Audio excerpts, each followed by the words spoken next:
আমরা এখন দাঁড়িয়ে আছি একটা নির্জন আইল্যান্ডে যেটা মাঝ সমুদ্রে অবস্থিত, আর আমরা এখানে আগামী 7টা দিন কাটাতে চলেছি। আর আমাদের বোটটাই মাত্র চলে গেল, ওটা করেই আমরা ফিরে যাব আমরা এসব কেন করছি?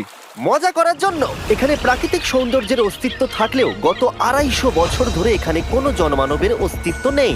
কিন্তু পরের 7টা দিন আমরা এখানে কাটাবো, আর 4 ঘন্টার মধ্যে কিন্তু অন্ধকার হয়ে যাবে। এখানে খুব গরম, এক্ষুনি আমাদেরকে শেল্টার বানাতে হবে। আচ্ছা, আমরা এখানে তো ক্যাম্প করতে পারি, জায়গাটা বেশ সুন্দর লাগছে। তাহলে আমরা এখন এখানে জিনিসগুলো রেখে কাঠ আনতে যাচ্ছি, আর তোমরা দুজন। আমরা ক্যাম্প বানাচ্ছি। হ্যাঁ, ঠিক আছে, তাই করো। চলো শ্যান, চলো চ্যান্ডেলার। কি করে ক্যাম্প বানায়? আমি জানি না। আর তাই আমরা তাড়াতাড়ি কাজ শুরু করে দিলাম, কিন্তু আমাদের সাবধান থাকতে হচ্ছিল, কারণ তোমার উপরে পৃথিবীর সব থেকে বিপজ্জনক গাছ রয়েছে, যেটা কাটলে খুবই বিষাক্ত আঠা বের হয়, যা তোমাকে প্রাণে মেরে দিতে পারে। তাহলে আমরা এখানে কেন দাঁড়িয়ে আছি? আর ওদিকে নোলান আর ম্যাক আগুন জ্বালানোর জায়গা তৈরি করছিল। দেখো কত সুন্দর আগুন তৈরি করেছি আমরা। এখানে তো আগুন জ্বলছে না। না মানে এটাতে ভালো আগুন চালানো যাবে। আর সেন আমাদের